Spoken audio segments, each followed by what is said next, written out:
Hey dude, before we start today, I just wanted to talk to you about the show's kind of doing well, actually. Like Nice. it's doing pretty well. It's getting downloads. Like I don't know how, and they're growing exponentially, but people seem to like the show. But one thing that, should happen now is people should like rate and review it, right? Like Yeah, rate, review, and subscribe to whatever podcatcher you have. And support the show because we work hard doing it, but also we like doing it, so we'll just keep doing it. We're gonna keep doing it. But, if you want to throw up a review, that always helps the algorithm.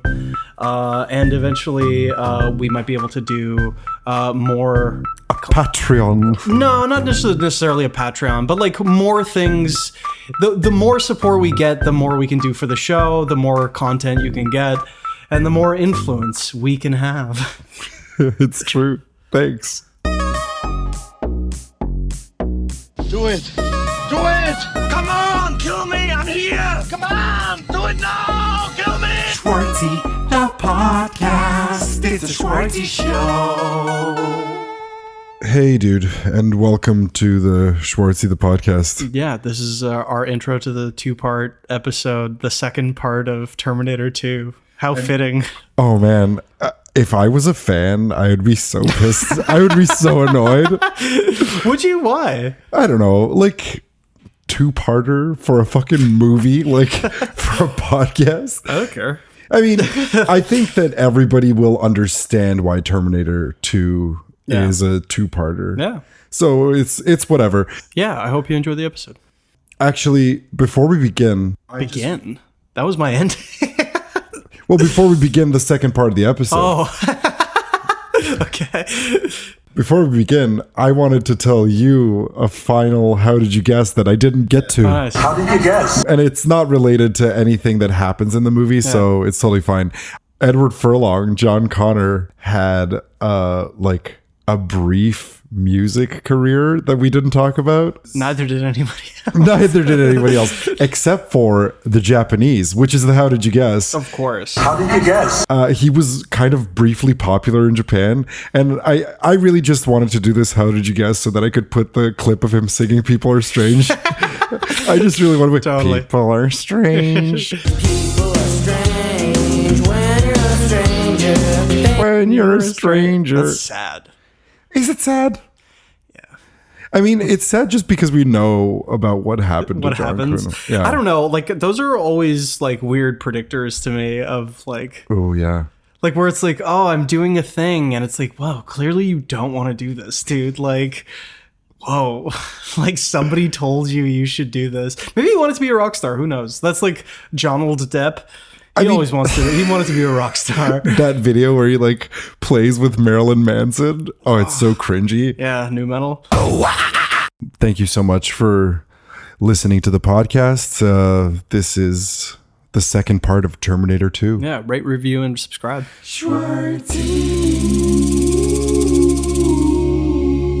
And then we get the T1000 T1000 going through the bars of the like bars, but maintaining form, and Yeah. then his gun gets stuck in the bar. I love Such that. a wicked touch, Yeah. and like so smart to think of that. Like the fact that James Cameron thought of that and put it in a movie Totally. is like something I feel like you would put in a movie. Yeah, totally. Because it's like just so specific to both the character, the scene, the moment like that's happening, and then Dr. Silverman's cap falls out of his mouth. They all start running. They all start running from the T1000, and they get into the elevator. And T1000 is shooting, I love it. and then as the elevator doors closing, he dives his knife hand into the fucking like door of the elevator And then the knife hand turns it into claws that Yeah. push the doors open. And then Schwartzy shoots the Terminator in the face, and it splits it in half. And it makes a sort of like alien from Like a Aliens. row. Like, it's so good. and it's so awesome. And then the door closes, and then Sarah Connor goes, "What the fuck is it? What the fuck is going on?" Totally. And I love it. Fuck is it? What the fuck is going on? T1000 hops into the elevator And No. The first his head goes back together, which still looks amazing because it's a combination of puppets and CGI, which is amazing. to this day holds up in an unmatched way. I haven't seen CG this good in a movie since this movie. Honestly, I haven't.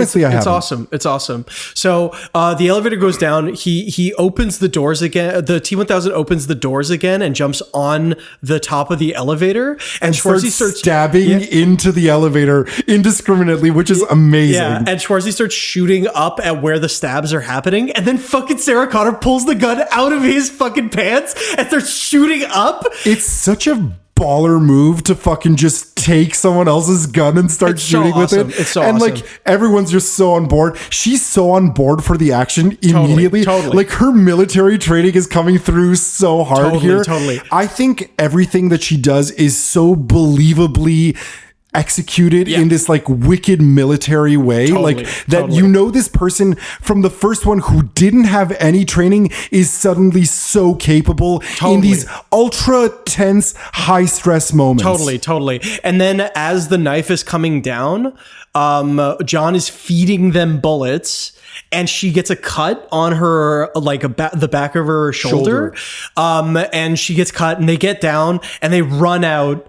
And Sarah Connor has the badass moment of shooting at a police officer and saying, "Out of the car right now," and beats it like a song. It's so good. Yeah, and then Schwartzy throws the loser cop against the wall, and they all get in the car and they escape in a police car. And they're still like John is still feeding them bullets, and both of them are like all three of them have something to do in the scene as T-1000 poos his way through the elevator and like starts running immediately scarily towards the car.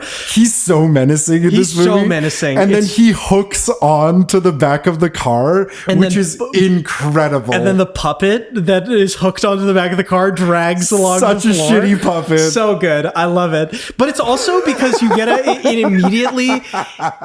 immediately a whole family dynamic begins right away. It's like mom, dad, and kid because they're all doing stuff. It's like a road trip. It is a road trip. Oh man, this movie's so fucking awesome. This movie's so fucking perfect. Oh my God. And then Sarah continues driving the car as Schwartzy gets up to shoot T-1000 off of the car. And he shoots his hook. And then John throws the remaining hook onto the road. Yeah.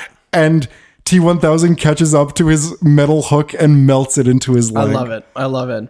And then we have they're all talking in the car. It's a calmer moment. And Sarah still sort of hasn't realized what's going on, but is getting sort of snippets of it. And she's like happy to see her son, but is also like, you could have got yourself killed. She sounds like a Simpsons character. She sounds like Nancy Cartwright doing a Simpsons voice for one of the kids. Why did she sound like that? You get to stay up all night drinking blood. You could have got yourself killed. And then John has a really tender moment where he's like, I had to get you out of that place. I'm sorry. But here's the thing. Sarah Connor says, you're too important. You don't understand. I didn't need your help. I can take care of myself. Totally. And it adds a lot of motive to the characters because like I said before, she's solving things in a way that's very like masculine throughout the movie. And while it works for a lot of the movie, she still sort of is working in a way that is alienating her kid. Totally. Like, she doesn't realize that loving her kid is part of being is an important part of being both a mom and having this person survive. Totally. And I really think that this plays into that narcissistic side of things where she's not empathizing with her kid. She's just seeing her kid as this future military leader and kind of like as an extension of her training and of all of the work she's put into this kid, and right? A prop, you know what I mean? And also she hasn't really been, we sympathize with her because of the fact that there's a whole first movie, but not seeing the movie like she's not a very good person At this point in the movie. which allows her to become a good, better person. It has her an arc, you know? Totally. And an arc in a way that's not like an Ivan Reitman arc where it's like this like goofy, sauntery, silly story, but like a real, you know, realization. But like with those movies we still have like art from being a bad person to a good person. There's a transition to something. Yeah, Whereas she's now- always a good person, but she's just like a very damaged, lost PTSD but this person. is the thing, though, is that like we're still we operate in a world now that like women can't be like this in movies. That's they're true. not given the depth that they deserve. Well, They're I not would given argue that most characters aren't given this much depth. No, totally, absolutely. But the fact, the willingness, that people are the willingness to have people do bad things for like good, whether they be good reasons or bad reasons. Totally. In this moment, Schwartzy notices that John is crying, and then he asks him what's wrong with his eyes, which kind of breaks up this like tense, sad, difficult. Yeah, totally. But also the funny thing is that he's asked about whether or not he can feel pain, and he's like, I have a detailed file of human anatomy. It's like, except for crying? What do you mean? You just asked this kid if he could cry. Well, no, I get it. It's anatomy. It's just like he needs to know how to kill people. Yeah, for sure. Totally. Because Sarah looks at Schwartzy and goes, so what's your story? Yeah. I want to talk about the scene where there's a quick scene where Robert Patrick meets a police officer who's on a motorcycle, and the police officer is concerned because this whole pandemonium has broken out at this mental institution. And Robert Patrick says he's fine. And then he goes, say, that's a nice bike. Say, that's a nice bike. Yeah. And he goes, bike. Yeah, from that stupid accent that he has. Sorry, I like Chicago. I love Chicago. Yeah. They just have weird accents. That's a nice bike.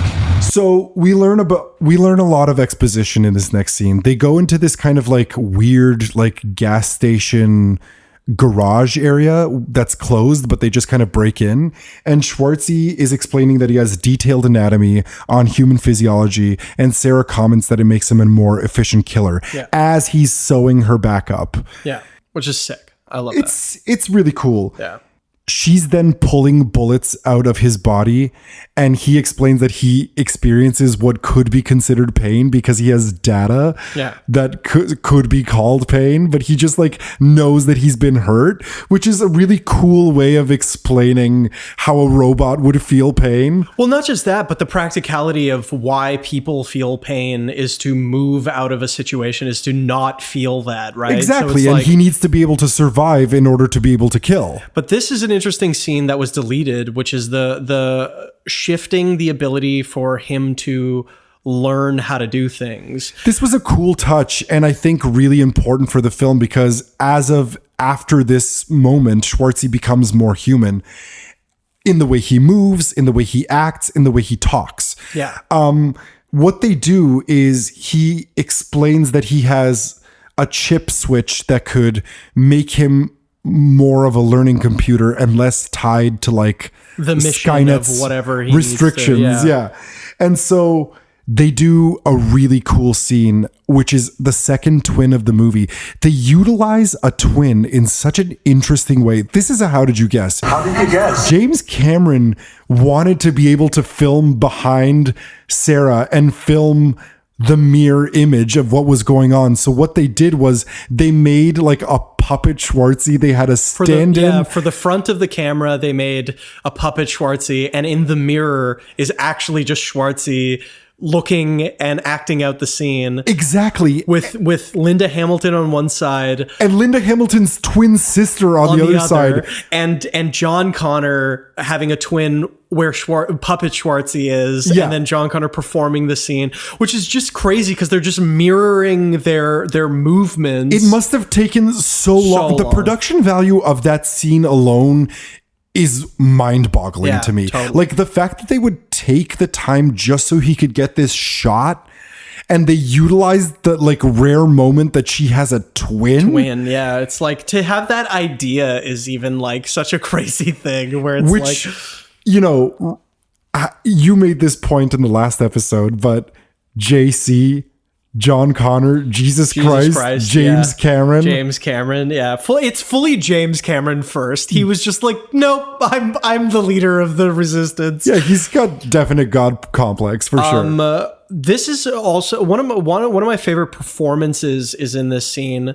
So they open up Schwartzy's head to pull out the chip to like change it, but still she's PTSD'd and in like full beast mode, so she wants to fucking smash the fucking chip, and she's like feral almost in the scene. She's like, get out of the way, John. It's like so awesome because it is awesome, but I know why they cut it. It's really, she doesn't act like this at any other point in the movie. No, I think that this is perfectly acted. I think that she wants to, because she has the opportunity to kill the thing that she most knows as the Terminator.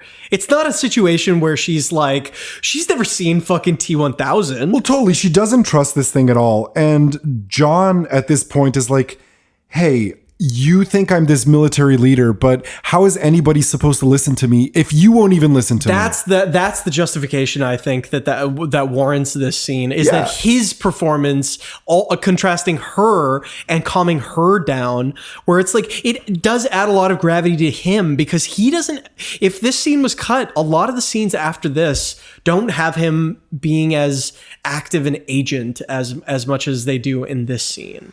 Totally. I think it's an important growth moment for John. And I think that they should have left it in the theatrical release for this reason alone. Because John really becomes, a military leader and also a really empathetic person that values human life. Totally. It does both things at once. And also she goes, now move! Oh, I love that. That's so awesome. It's such a cool... Because like her doing voices, because it's choices. Choices. It's awesome. It's such choices. Fucking Linda Hamilton is a powerhouse. That's why I'm so excited to see the next movie. I don't care if it's bad. Her performance is what I'm going to go see that for. I can't wait. I can't wait just to see her in this movie. Totally. Oh yeah. And she goes, all right, we'll play it your way. That's such a nice touch. It's a cool touch because... she's like, okay, like, let me trust you in this moment. Yeah. But she has the beast moment where she like smashes beside the chip. Totally. Schwartzy stays awake all night protecting them. And in the morning, he smashes through a car window and hotwires a car. But John says, are we learning yet? Because he shows that the keys are actually in the visor. Yeah. I love that. And also what's funny about this scene, what I never noticed before, is that they break into like the most family car in the world. It's like a wood panel car. It's like a classic, like, what is that car called? Where it's like a long station wagon. That's it. And Schwartzy's driving it, and she tells him to keep it under 65 because they don't want to get pulled over. He says affirmative, and then just John goes, you don't say affirmative or some shit like that. And he lays some cool 90s lingo on him. Yeah, like, totally. No problemo. Or if you want to shine them on, it's hasta la vista, baby. Yeah, or later, dickwad. And if someone gets upset, you say chill out. Or you can do combinations. Chill out, dickwad. That's great. See, you're getting it. No problemo. It's so good. It's so good. It's moments like this that are really good at character building and really good at building the like parental relationship between John and the machine. Totally. And the fact that he goes, now you're getting it. And he's like, no problemo. And it's like subtle. It's subtle and nice. And then they stop at another place to get because their car's overheating. Yeah. It's crazy. They stop at another place and Sarah's like, do you have any money? And he's like, yeah, you could take half of it or whatever. And he like takes it and he's like, Mom, it's like nice. That kind of stuff is incredible. It reminds you that he's a kid. Yeah, exactly. He's like, I'll give you half. Because that is such a bratty, shitty thing that I would have done, Schwartzy is told to smile every once in a while and lighten up because he's not really acting like a human. He shows him like a dude on a payphone holding a Pepsi and smiling. And Schwartzy actually does a really good job of mimicking that dude's smile. Totally. Right? Do you think that was a choice? That was a choice. I noticed that too watching it. Because the guy's mouth shape isn't the same as Schwartzy's mouth, but Schwartzy tries to contort his mouth into that shape. And then John Connor has such a great reaction to it because he's like, oh, that's good. Maybe you can practice in a mirror or something. Sarah is distant and eating a hamburger, and Schwartzy refills some coolant in their vehicle. Some younger kids are playing in front, shooting each other, and John takes this as kind of like an existential moment because he's like, fuck, we're not going to make it, are we? And then Schwartzy has a weird, insightful moment where he says, it's in your nature to destroy yourselves. Yeah. Which is cool, and the beginning of Schwartzy being like kind of like more poetic Schwartzy. Yeah, poetic Schwartzy, totally. This is also an interesting scene because I feel like this was the moment where Sarah's learning how to be a good mom, rather than being a military leader, you know what I mean? And like, it's like the beginnings of that where she is being very distant, and he is like, John is trying to be a good kid. Like, he's like, do you want some fries? You know, he's trying to make it like, he's trying to relate to her. Yeah, he's trying to relate to her, and she's still like not quite there.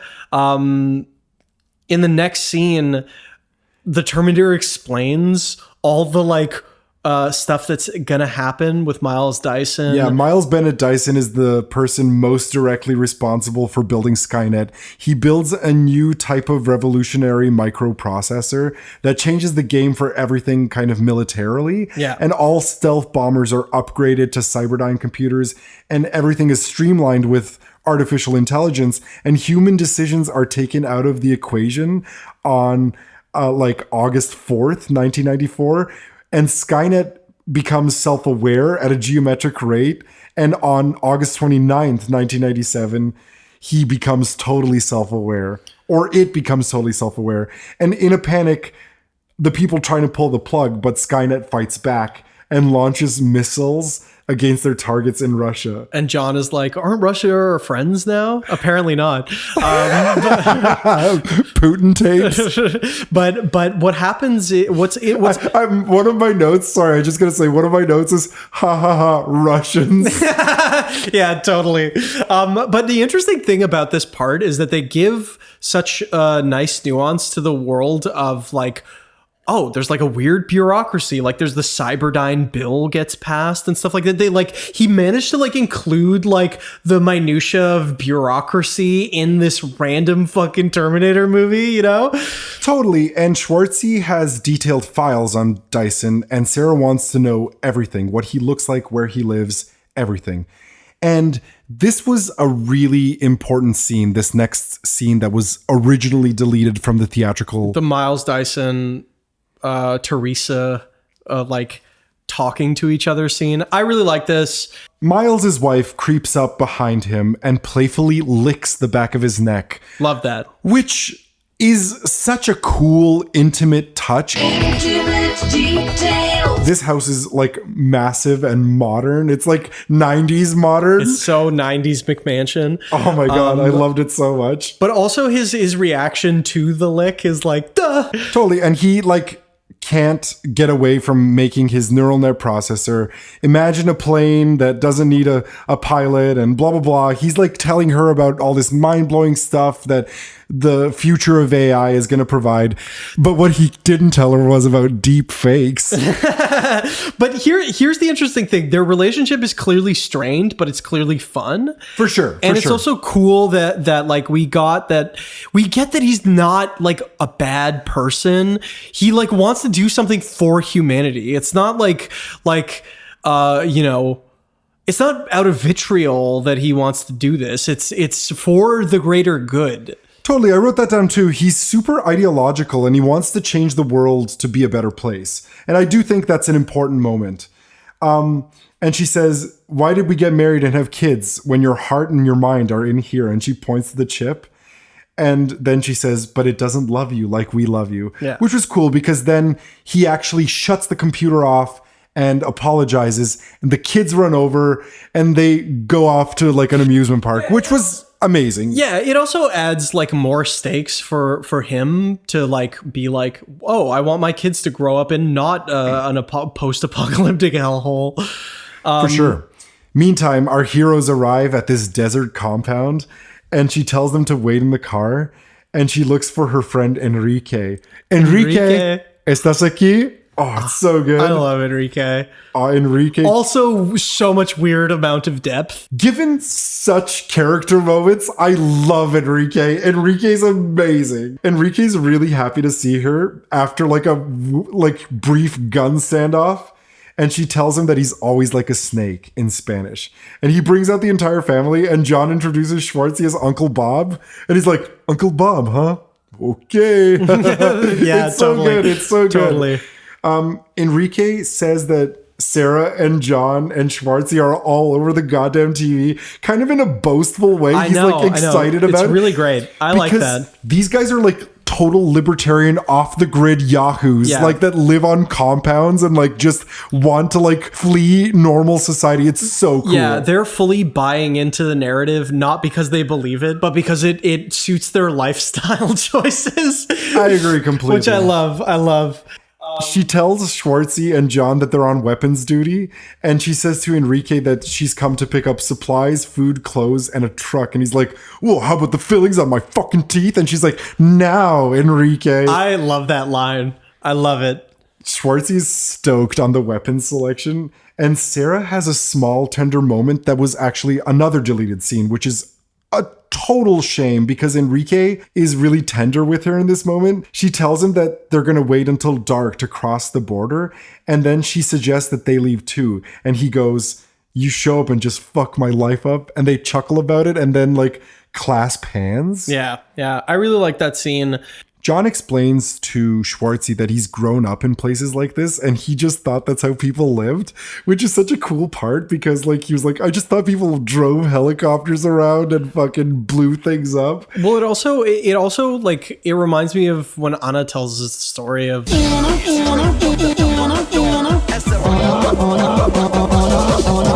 like how she grew up, and it was like, oh yeah, like bombs were flying, but we were having fun. We didn't have to go to school. Totally. You know, Anna from our kindergarten cop episode. Kindergarten.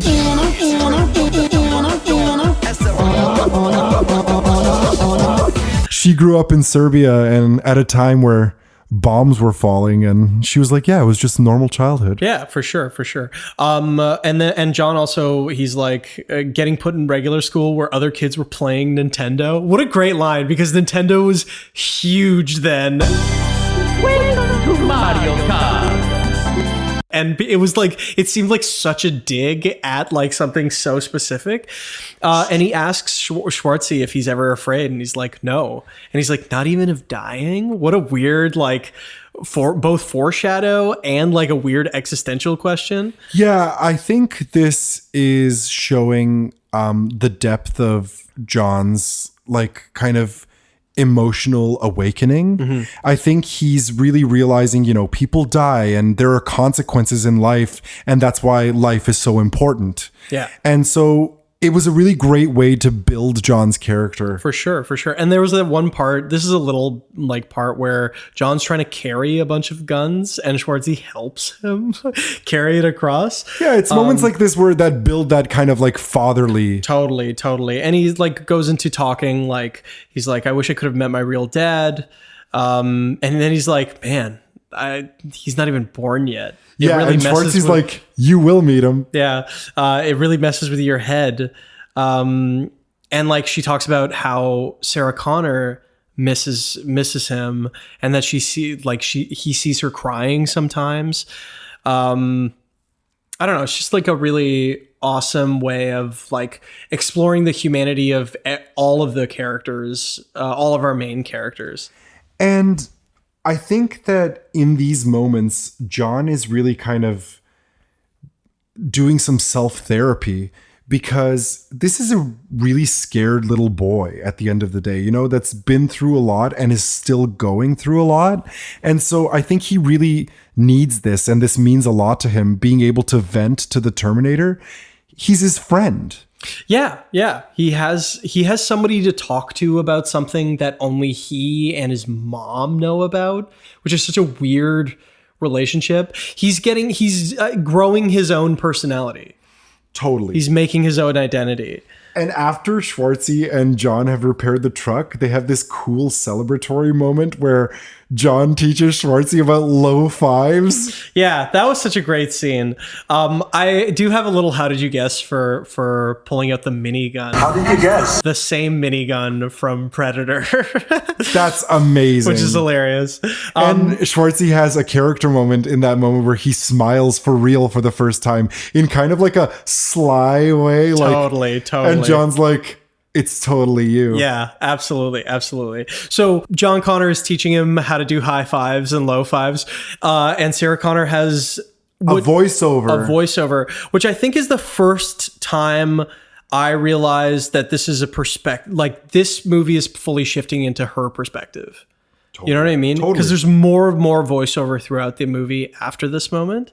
Yeah, she has one of her poetic kind of pontifications where she says, of all the would-be fathers that have come and gone over the years, this thing would never get tired and not want to play with him. It would never get drunk and hurt him. It would never shout at him, and it would die to protect him. And she says, in an insane world, he was the sanest choice as a father. Yeah. Which is really, really fucking cool. Yeah. Because in this scene, James Cameron is not beating you over the head with the father stuff, but he's just like poetically singing to you about it. You know what I mean? Yeah, totally. And like you're not just getting her perspective, but the fact that the kid is teaching him something as like a generational thing. The fact that the Terminator is protecting him in a fatherly way, like all of that stuff is just happening on screen, and it's great.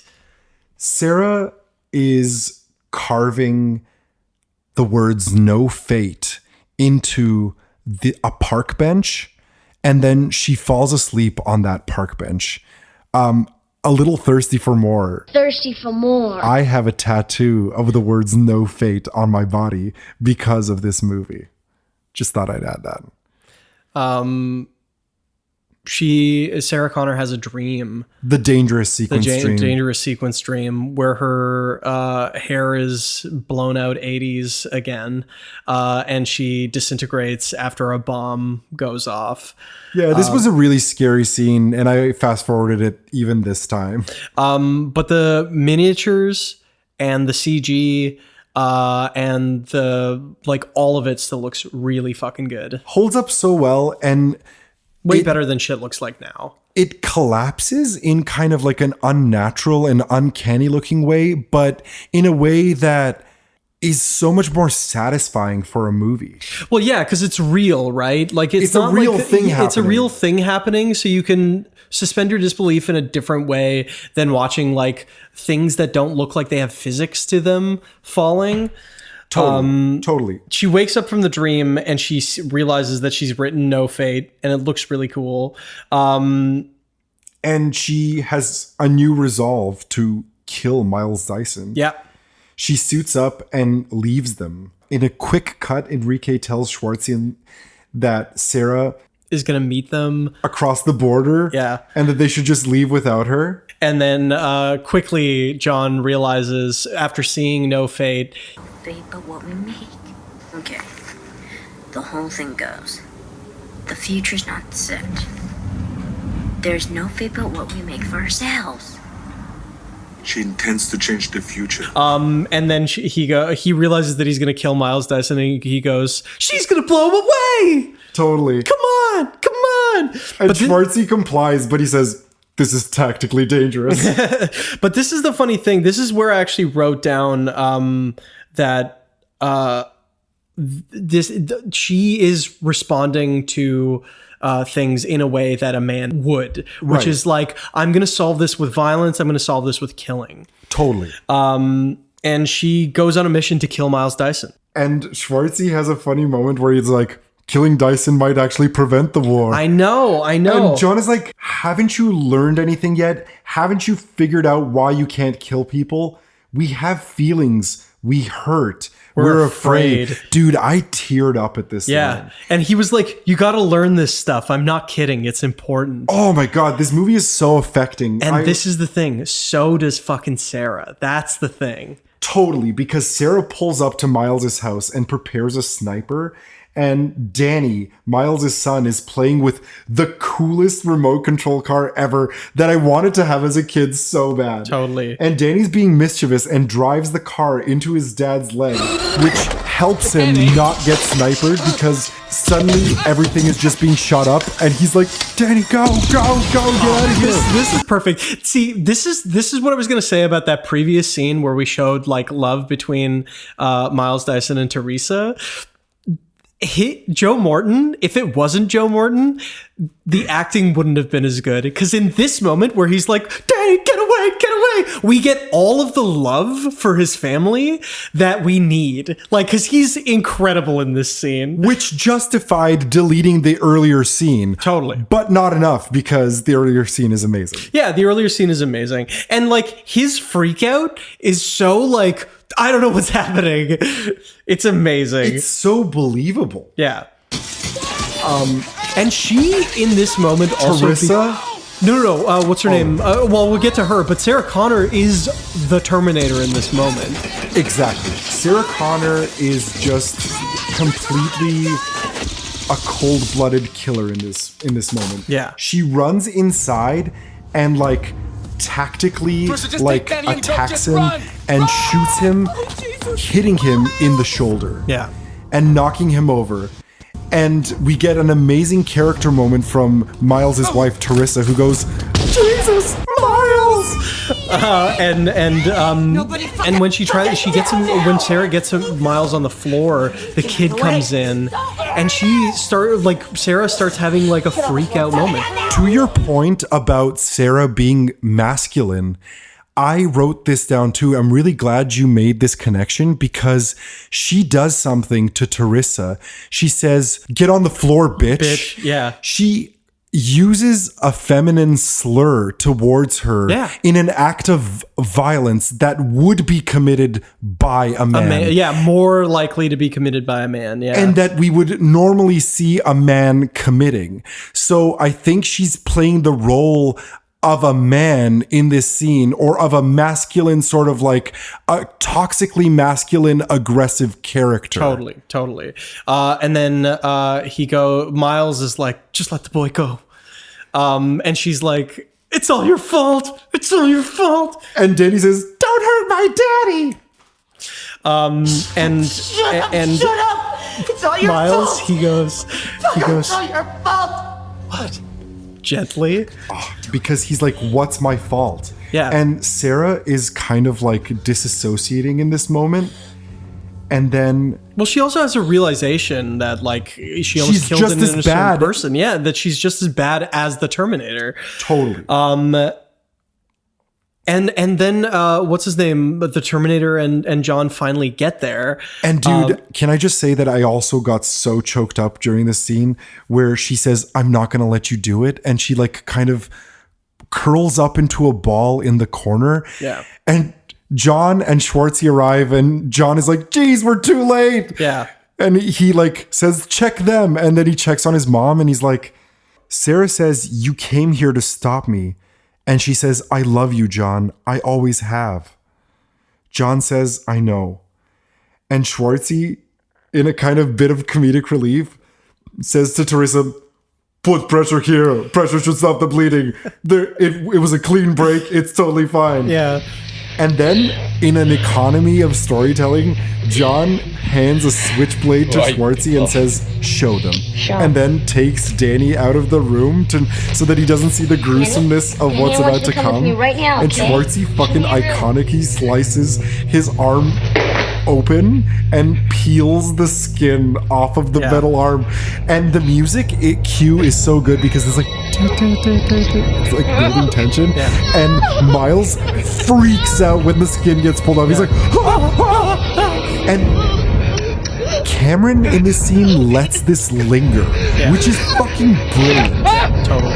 And then Schwartzy goes Listen to me very carefully. Also, but I was thinking the whole time, like, from their perspective, they have no context for what this person's doing. So it's like, they must think that this is some, like, weird masochistic freaks who are just like, what the fuck are they doing? This Like kid's handing him a Yahoo knife? cult? Yeah, Yeah. where it's just like, Totally. this guy's ripping his skin off. Totally. But in the moment, you're right, there is such an economy of storytelling, because in the moment that he does rip it off, Miles knows exactly what it is. Miles face acts the realization so much. so well. So much. So well that we both observed it. Yeah. Schwartzy then lays out all the details of what's about to happen as Sarah kind of speaks it into a voiceover. Yeah. The history of things to come. Yeah. It's not every day you find out you're responsible for 3 billion deaths. He took it pretty well. And he's like, I feel like I'm going to throw up. You're judging me for things I haven't done. Yeah.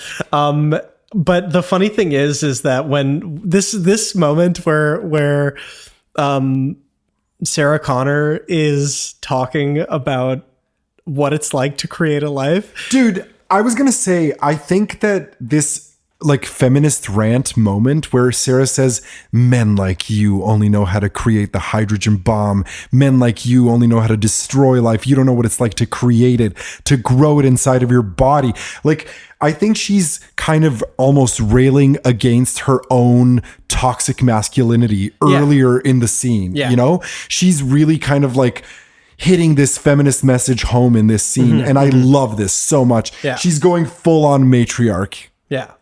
It's a really good scene. I feel though, with the way it's written, this is the only part that I felt like this is written by a man. Yeah, I agree. Where it's just like kind of a little bit juvenile. But it's great because she is still like in this mode of being a fucking 29-year-old. Which is amazing. I'm so glad that we learned that she's 29. Oh, I love that. Yeah, that was great. Miles says that there's no way he's going to finish the processor now. He's going to quit Cyberdyne tomorrow. But Sarah says that's not good enough because Schwartzy says no one must follow your work. So they have to destroy all of the stuff in the lab, the disks, the files, the chip, the everything.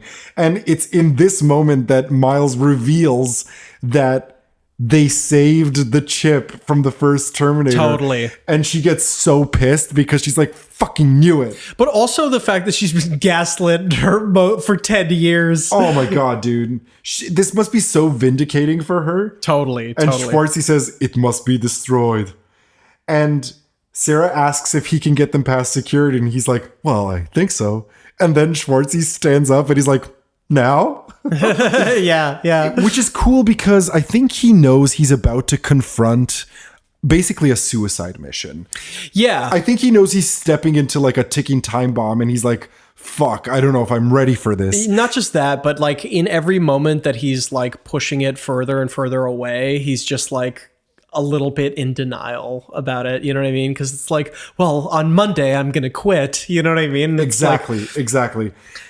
Okay, so they arrive at Cyberdyne and they talk to the security guard. Oh, Gibbons? And he's like, Carl, right? Yeah, I love that. I love that character moment. Dyson is trying to remember the security guard's name. And it's like, clearly this dude's part of the elite. And he doesn't know. And he's like, I'm just trying to show my friends they're from out of town, the lab, you know? Yeah, and he's like, Mr. Dyson, you know the rules. Just like the most practical security guard ever.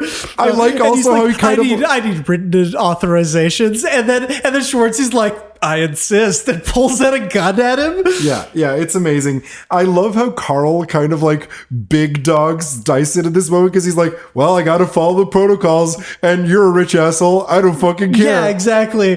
And then they sneak in. They tie Carl up into the bathroom, and the other security guard comes and he's like, Gibbons, you can't leave the desk like that. I couldn't wait for Gibbons. I couldn't wait, dude. Oh my God. And then he realizes that Gibbons is tied up in the washroom and he's like, oh shit. And then he calls the cops. Well, he trips the silent alarm, actually, which forces all the security to shut down except for his Dyson's codes or whatever. Exactly. And like Dyson is like, we have to abort.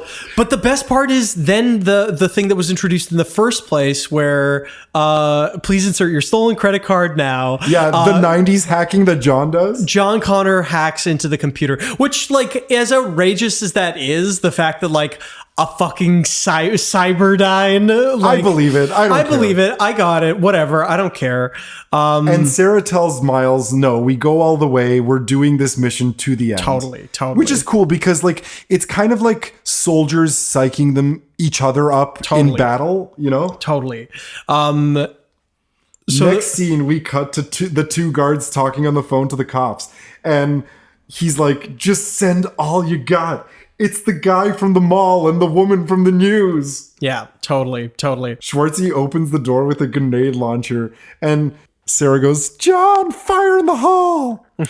First grenade launcher scene. Amazing. I love it. It sets off like a smoke system that they a have. Halion system that is supposed to neutralize flames, but it's a chemical, so they have to wait for the gas to clear. But then Schwartzy goes inside and gets gas masks and he goes, put this on. And it's put this on. We finally know instead of put these on. I wasn't sure ever if it was a misheard lyrics thing. T-1000 arrives at Miles's house and he sees all like of this information burning, and he overhears the police radio that Sarah and Schwartzy are like at Cyberdyne. So Dyson has a cathartic kind of character moment in this next scene where he takes an axe and smashes the model of the chip and goes, I worked on this thing for many years. I love that. It's so good. And I think that by cutting this scene out in the theatrical version, they really did Dyson dirty because they don't give him that. I think they do. I think they is that in the original? I think that's in the original. Yeah. My bad. Literally all of the police in Los Angeles arrive, like tactical forces, helicopters, everyone. And John successfully hacks into the key vault and takes it out. He says easy money again, which is another those James Cameron beats that he likes to take. Totally. And John sees security footage of all of the police and he says, not good. And Sarah and Schwartzy are setting up the explosives that are going to take care of all of the Cyberdyne information. John arrives and tells him that all of the police are there. And Schwartzy's like, I'll take care of the police. And John is like, hey, you swore. And he turns around glibly and goes, trust me. Trust me. Which is sick. Most iconic trust me moment of Schwartzy, I think. Totally. The minigun. Oh, yeah. Dude, the scene where he fucking like shoots everyone up. It looks so epic. The music is so epic. And like just him mowing everything down without killing anyone, but causing so much like disruption and chaos. It just looks so expensive and cool. Yeah. It's How much did this scene cost? It's just like a destroying car. Like he'll just shoot at a car until it's just like in half. It's amazing. And the minigun runs out of bullets, so he starts shooting grenade launchers. It's amazing. He assesses the situation and the human casualties are 0, and he slowly starts walking away as the police start shooting inside. Dyson and John twist the keys of the vault at the same time and walk in to grab the chip in the arm. And Dyson has this moment where he's like, you have to delicately take that out. And then he smashes it. John just pushes it over and smashes it out of its case. Such a good fucking moment. And John has a wicked line saying, we got Skynet by the balls now, don't we? Yeah. Oh, love that so much. John is so badass, so believably badass. Yeah, like he's kind of like badass. I was gonna say this earlier. Him and Tim both seem like kids your parents would warn you not to be friends with. Totally. Okay, a tactical SWAT team breaks into the building, and shout out to fucking Dean Norris, who fucking is just a side character with a gas mask on. You don't even see his face, but you recognize his majestic eyes. WW. I mean, who you figure that is, yeah? Woodrow Wilson, Willy Wonka, Walter White. And also he goes, oh, so good. I love it. Miles and Sarah have this amazing moment where they just communicate through their eyes because the tactical team has broken in and shot up Miles. Yeah, like hardcore shot up Miles in a way that like he gets like a true hero's death though. If for the amount that he's in the movie, it's like totally like his performance is incredible because in slow motion he gets like fucking filled with bullets. He just gets murked, and then he looks towards Sarah and kind of gestures at the explosion device, and they have this understanding through their eyes that he's gonna blow up himself. He's gonna sacrifice himself for the greater good. And you know what? This movie is a testament to the fact that you can fucking show things through pictures, and you don't have to say everything and over explain everything in every fucking movie. Totally. And then Sarah escapes, and we get Miles Dyson holding. What was crazy is that I noticed that this time he's holding the piece of the like thing that the chip, the big chip, and above the detonator, and he's like, I don't know how much longer I can hold this. And Dean Norris is like realizes slowly what's going on. He's like, fall back now, everybody out of here. And then Miles Dyson has the amazing character moment of.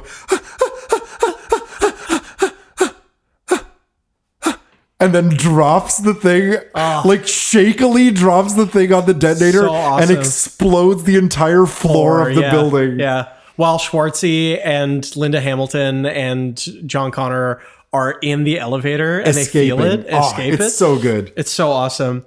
And at that point, T-1000 drives a motorcycle up some stairs in this next scene. It's fucking amazing. I always thought this was so cool. Yeah. And in the next scene, the tactical team shoots some tear gas, and we have an excellent setup for the gas mask that then Sarah uses to kind of like tide them over as Schwartzy walks out into like gunshot fire from the tactical team, gets half of his face shot up, and then shoots all of them in the leg, not killing any of them, but wounding all of them.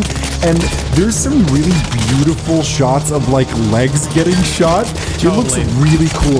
There's a lot of focus on legs to begin with in this movie. A lot of focus on like T-1000's legs, like as he's like walking places. Totally. Which sets up stuff later on. Schwartzy is a lone champion. Schwartzy neutralizes the situation completely, and in a cool move, grabs armored vehicle and drives it into the building. Yeah. Also the fact that he's just a puppet though, getting like sort of hoisted on and like floating towards like all the guys shooting at him. But like I mean, why was he so floaty? Because he was a puppet. That's why. Oh, really? Well, that's an amazing. It's an amazing puppet. That's an amazing. Yeah, puppet. you didn't know that? How did you guess? How did you guess? That's amazing. So he drives the armored vehicle into the building, rescuing John and Sarah, and then T-1000 drives the motorcycle into a helicopter and smashes his way in and poos his way into the helicopter, and the guy is like freaking out, and then he forms back into his metal self, and he's like, "Get out!" And the guy's like, he nods and then jumps out of the helicopter. I like how like. Seeing a metal dude would be so terrifying that you would just agree to jumping out of a helicopter instead of dealing with the metal poo dude. Yeah, totally. Sarah says that a chopper is coming as Schwartzy is driving away, and T-1000 is zeroing in on him, and Schwartzy says it's him. And then we get a lot of really cool action scenes where like the helicopter is flown under an underpass. It's the like level of stunts is just unbelievable. Yeah, it's like spectacular. The fact that they did this shit is insane. Practically. With why all would they helicopters. do that? And it looked like the movie is so much better for it. Oh yeah, and you don't need a lot to happen. You just need it to be very impactful. And the thing is, like, the fact that it's a real helicopter and a real truck and 4 characters, it's so purely distilled action. And like, it's not like Avengers where it's like 40 characters fighting at like the same 40 time. characters, like CGI blobs flopping around it's each other. real It's like shit real happening. things happening. And it doesn't matter if they're stunt people. It's far enough away, but we know shit is happening, you know? And it's all happening in wides, and like you can see everything. Nothing's cutting. And like some of the shit where it's like, you know, the helicopter flying under the bridge, or the helicopter fucking crashing into the back of the truck, or like him, like Schwartzy slowing down and crashing the helicopter in. And then the T-1000. Sarah first gets shot in the leg. Yes. And Schwartzy takes this opportunity to move her away by braking and also allowing the helicopter to crash in, which destroys the helicopter and could have killed them.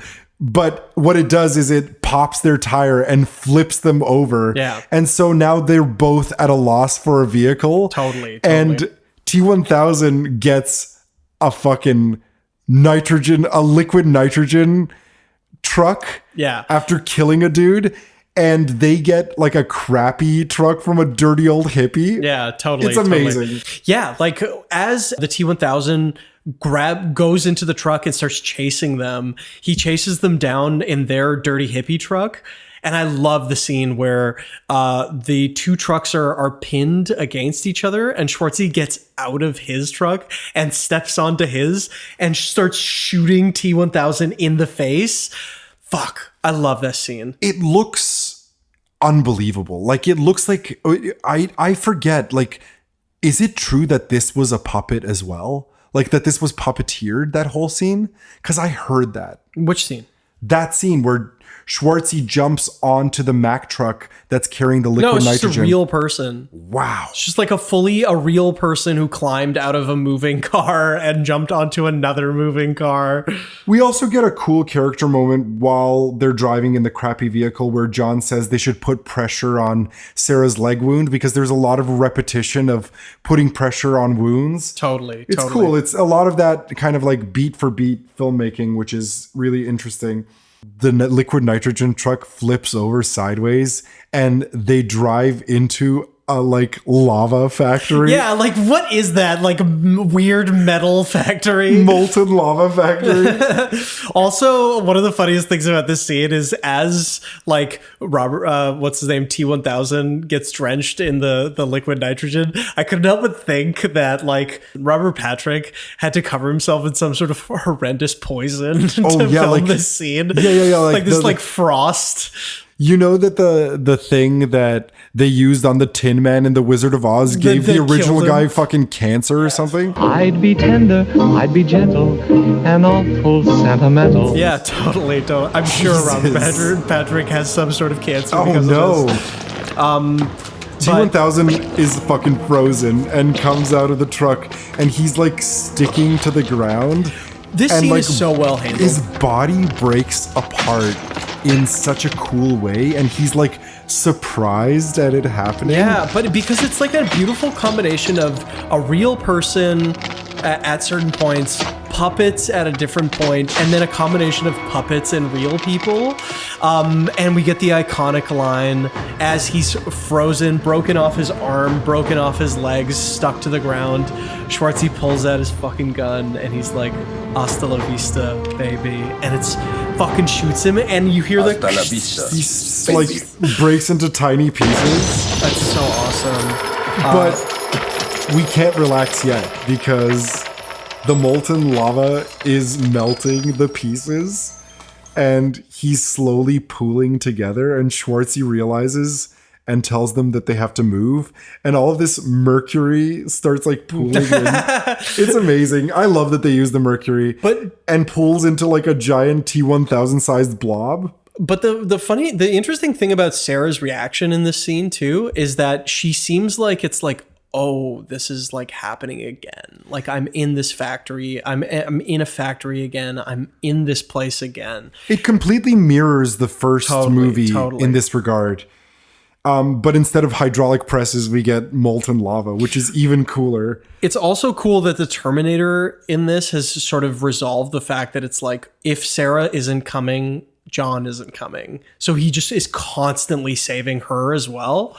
Oh, that's so true. One incredible touch that was cut from the theatrical release was that once T-1000 is back together again, he isn't quite what he used to be. He's malfunctioning, you know? Yeah, well, the way they showed it in the original was there's like one scene where Robert Patrick steps in front of the camera from like a pretty low angle, and like a sort of like weird ripple happens through him, which is supposed to imply that he's malfunctioning. But in this version, in this sort of director's cut, he grabs onto a pole that's a different color, and his hand sort of latches onto it as that different color. And then he looks at it suspiciously and then flips his hand and it changes back, which is, I think, a more, while being a more overt way of describing what's happening to him, I think is necessary. I didn't get I mean, I was a stupid kid too, but like I didn't get as a kid that he was malfunctioning. At this point, the Terminator, Sarah Connor and John Connor are all running away, and Schwartzy has to sort of resolve the fact that he has to like stay back and fight this thing. And John is like, no, we have to stick together. And Schwartzy's like, go now. And they, Sarah and him run away. And we get this like really cool fight scene that's still pretty like they're both sort of like tired, broken robots at this point. The T-1000 is really slowing down. He's not as like limber. He's not getting pulled by ropes. But he's still like clearly stronger than Schwartzy. Totally.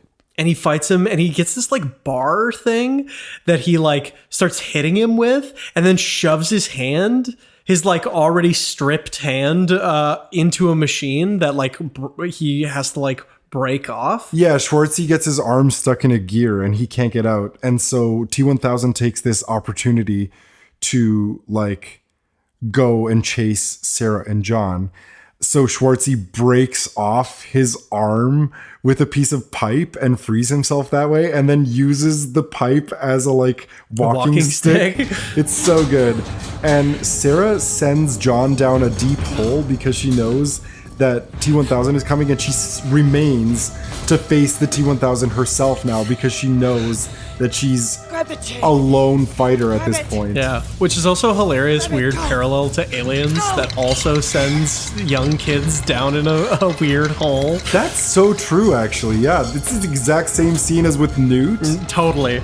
The T-1000 gets back, gets to Sarah Connor, and she starts like filling up the shotgun and starts shooting him in the face with the iconic like eyeball shot, which I love. I love the eyeball shot. It's so good. And like the music is building up, and he like whooshes towards her with his finger and stabs her in the shoulder. Yeah, he finger pins her to the wall, and then he says, call to John. Which was really cool. And he's like, call to John now.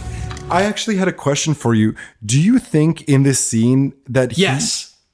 I know exactly what you're going to say. Do you think he was malfunctioning and couldn't turn into Sarah Connor? Fucking A, dude. I was like, I totally thought of this time. I was like, you're a genius. Totally. You're a fucking genius, dude. I totally had that thought. I was just like, I can't believe that you had the same thought. I had the exact same thought. That's amazing. And she goes, fuck you. I know. Call to John now. I know this hurts. Schwartzy comes and slices him in half with a pipe. I love and then that. he bloop, pulls out the pipe from his side. It's so cool. He's still so much stronger than Schwartzy, and he fucking murks Schwartzy like crazy. Yeah. Like, I love the scene where he like pushes him over the guardrail, and the guardrail bends as if metal has hit it. Have you noticed that? Totally. It's so cool. And then Schwartzy like slams down, and he uses this like heavy pulley thing to like smash Schwartzy's face, and Schwartzy's face even more half ripped off, which is so iconic and cool. And then Schwartzy pulls himself over to a gun, and then T-1000 uses the pipe to Terminator lightning stab Schwartzy and malfunction him completely. Totally. And also when he stabs him, he tries to reach back to like not get stabbed. Sarah reloads up the gun as Schwartzy reroutes a power supply to turn himself back on, and he wakes up and pulls the pipe out of himself to complete the mission, and we get some glorious, excited Terminator music. I love. Oh, I love that they do that. It's so good. It's so awesome. And then we get fucking John coming out of the woodworks because his mom is calling after him, but in a weird kind of surreal, menacing, surreal way. Yeah. It's John! like T-1000 in a last-ditch effort. So we know that he's like super malfunctioning at this point because his legs are completely the grates of the floor. Well, explain how the scene plays out. So what happens is John turns a corner and sees Sarah, what he thinks is Sarah Connor. Yeah. And then other Sarah Connor comes from behind that Sarah Connor. And she's like, get out of the way, John. Yeah, and she pulls out the shotgun.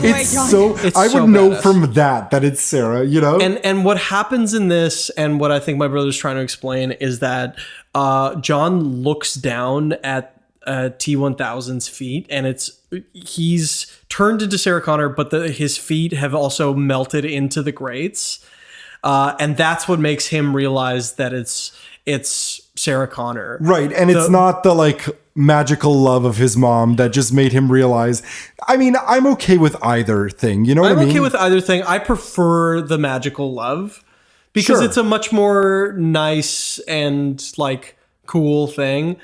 But Sarah Connor shoots other Sarah Connor in the chest, and he turns back into Robert Patrick. And Sarah Connor shoots him a bunch of times, getting him to the edge of falling into a lava pit. And then he like heals his wounds and shakes his finger in a no. Yeah. And then Sarah's like, fuck, what the hell do we do now? And as she's pulling away with John, Schwartzy rolls up in post-production slow-mo and shoots his final explosion bullet into T-1000. And for some reason, T-1000 starts making alien noises and he explodes, dude, and his head is on the bottom of a piece of metal. Totally. And then he falls over the ledge into the molten lava and turns into every person that he mimicked. Yeah. In like a weird, nightmarish, surreal scene. Like the music, the sound, the editing.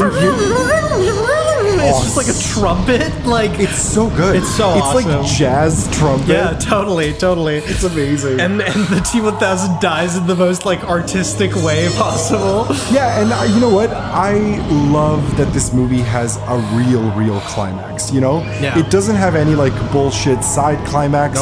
Any climax of this is a real bad guy really getting fucking murdered. Totally. You know and I mean? The climax happening at the exact moment a climax should happen, which is like right peak ending and then like bloop, done. We get the comic relief of Schwartzy saying, I need a vacation. Cracking jokes. Yeah. That's how much he's doing learned. Bits. Yeah. And this scene is just really sad. You know what? I wanted to say Schwartzy, I think it was an excellent choice, but Schwartzy acts the most human in this scene. Yeah. And it's a little jarring for what we've known of the Terminator up to this point. Yeah, because he's like really tired.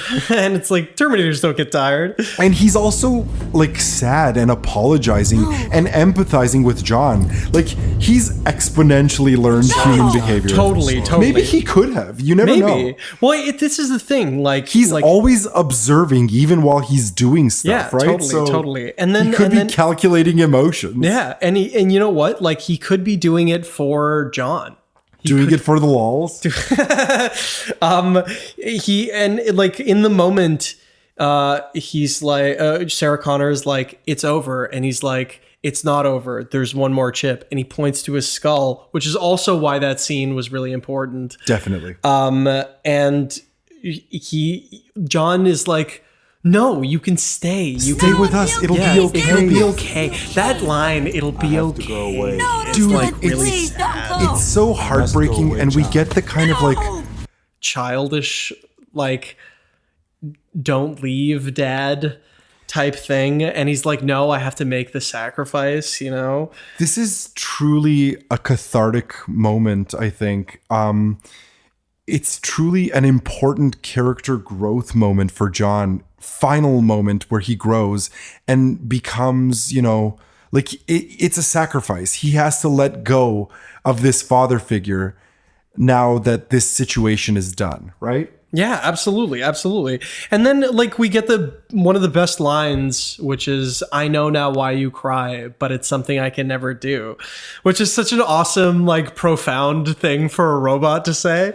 And he has a great moment with Sarah where they shake hands and she gives him a look of understanding and acknowledgement.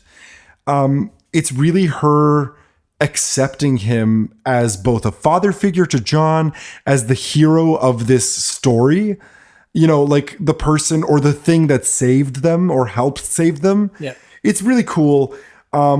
He says the line of, "I cannot self-terminate." So he hands Sarah like a lever to like lower him into the lava. Yeah. And he steps onto the like chain. Yeah.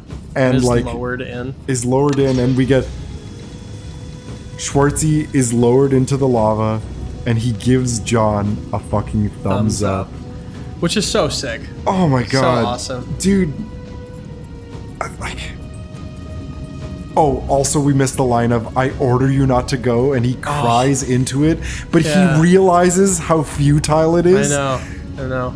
"I order you not to go," and then and Schwartzy hugs him too. Oh, imagine getting hugged from Schwartzy. I want to get a hug from Schwartzy. Yeah, like, totally. I want it to be on record that if we ever get to meet Schwartzy from this podcast, I get to get a Schwartzy hug. Yeah.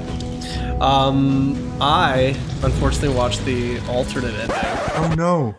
Where Sarah Connor's a grandma. No. And it's the future city of Washington, D.C., and he's like a congressman, and I was disappointed. Oh Jesus, that's terrible. I watched the amazing ending. Yeah. Where Sarah says for the first time their future seems uncertain.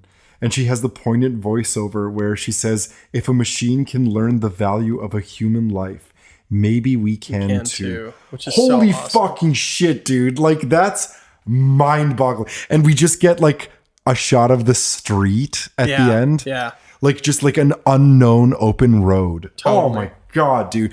James Cameron, for this movie alone, but also for so many other movies, just master director. Yep. I want to be on record as saying that if you can direct 3 great movies, you are a great director. Yeah, absolutely. Because one movie can be a fluke, 2 great movies can be, a victory lap, and 3 great movies solidifies your thing. Yeah, I agree.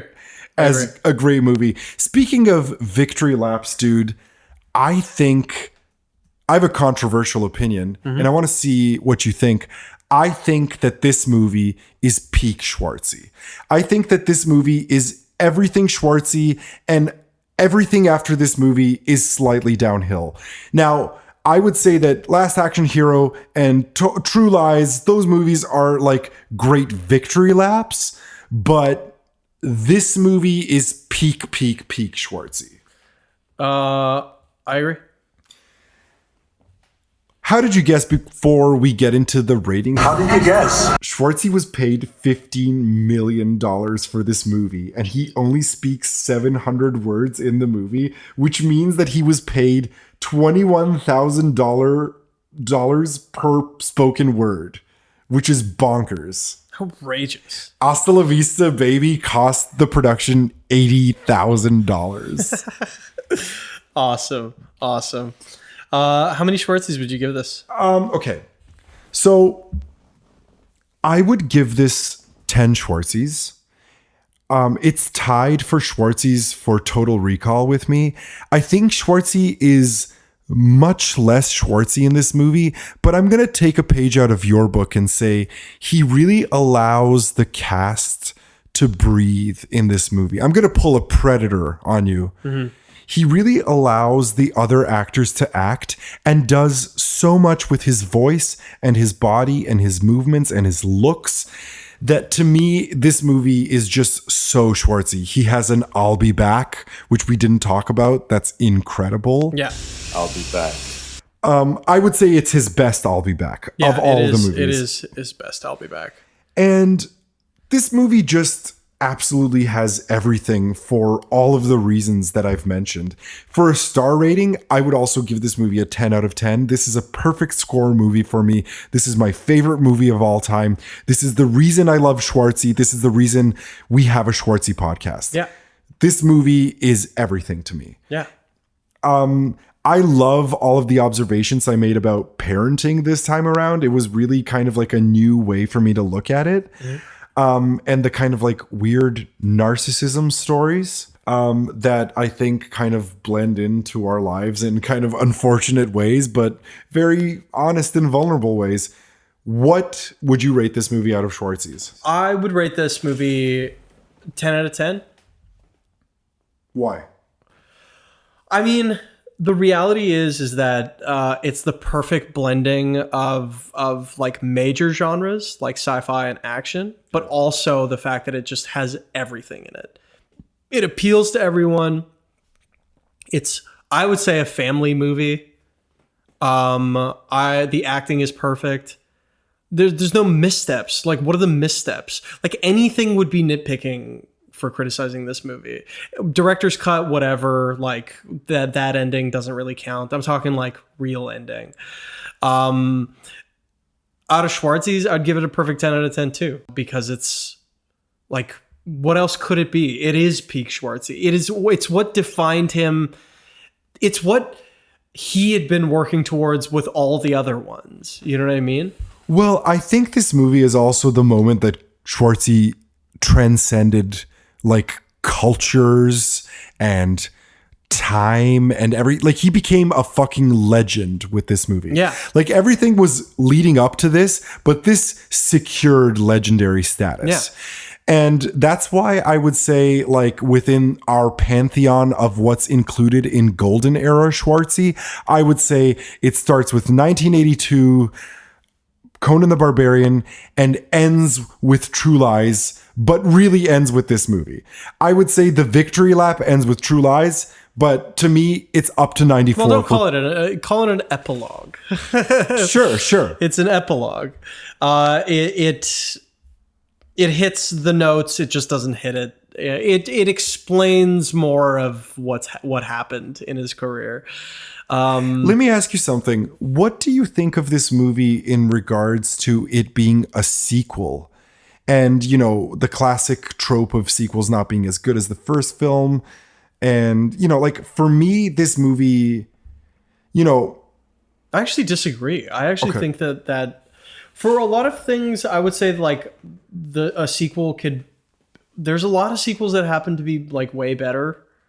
You know what I mean? Like Empire Strikes Back and Back to the Future Part 2 for me. Terminator 2 is a classic. Godfather 2 is a classic. There's a lot of good like sequels that are better than the first. That's true, but this is the best sequel ever. Followed by a real close Aliens. Yeah. And also a third Indiana Jones. I think that James Cameron kind of pulled sequel magic with this because he took his original story and like made a better version of his first movie. Well, here's the interesting thing is that he gave a perfect template for what how a sequel should be made, which is you take the same story, up the ante, change the genre, add more stakes. Add more depth, too. Add more depth.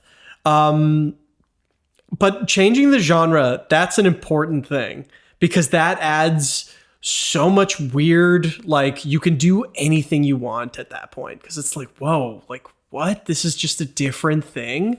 Totally. And all you need is to provide context for the first movie, and you don't need to watch the first movie at all. It provides so much of that context for you. Totally. It's like a reset. Yeah, it is. Which is what a good sequel should do. Yeah, it resets the stakes for where your expectations should be, so it can build them back up and provide you with that same catharsis that the first one gave you. Totally. Do you know what we have next? What is next? What is this, 91? 91. We have a bunch of like weird shorts that we could do as shortsies, but Last Action Hero next? Next is Last Action Hero, dude. Nice. I'm excited to revisit that movie. Kay's Vander Est, man. Vander Est. Friend of the show, Kay's, just recently messaged me and he was like, oh, dude, Last Action Hero is totally Pantheon Schwartzy. It's awesome. It's really, really good. I mean, it's been a while since I've seen it, so I'm really excited. Also, your friend Tom Noonan is in that movie. He so do you want to give people some context about Tom Noonan being in your movie? Yeah, I almost 10 years ago, I made a short film called Tom Works Nights that I very, very spitefully got actor Tom Noonan in it because I read in a book that I could get him for $3,000 or something like that. And I was like, I could make $3,000. And then like 2 years after I like figured that out, I got him in the movie. And there's like a whole story behind that, but we can save it for a shortsy maybe. For sure. Dude, what a fucking epic adventure like telling this podcast was. Yeah. Thank you so much. This is our longest podcast to date. Nice. Cool. Awesome. Thank you so much, man. I really do think we did this film justice, and I think that I hope people are interested in this. Yeah, man. This was a cool fucking ride. This one, I feel like if Schwartzy the podcast ended after this episode, I'd be kind of okay with it. You know what I mean? Like, right. I don't want it to end, but like this is peak podcast for me. So, I'm excited to see where it goes from here because I put a lot of pressure on myself for these episodes, and I think we're past a lot of the really important movies for both of us. Yeah. And we can just kind of get into territory of like enjoying these movies now, Yeah, for sure. Totally. Yeah, it's volume, dude. Yeah, it's volume, man. Thank you guys for listening. Bye.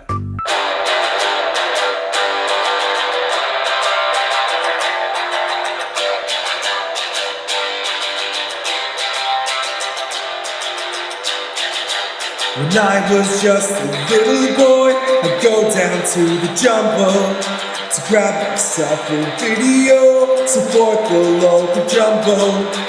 Though we had some craving, a little Virgo there was a single picture that sucks me right in.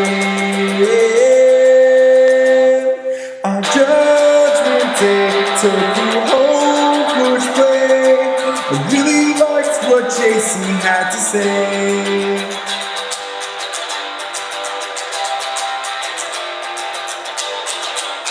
Except for the creepy parts, I watch it every day. And even with the years gone by, I'd love it all the same. Melting me in molten steel, couldn't take away. I later found Scorsese and Werner Herzog too, but nothing quite compares to Terminator 2. On Judgment Day, took you home first play. I never thought a movie could make me feel this way. On Judgment Day, I'll rewind the tape. Without a million sunblock, you'll have a real bad day. I really liked what JC had to say. I really liked what JC had to say. I really liked what JC had to say.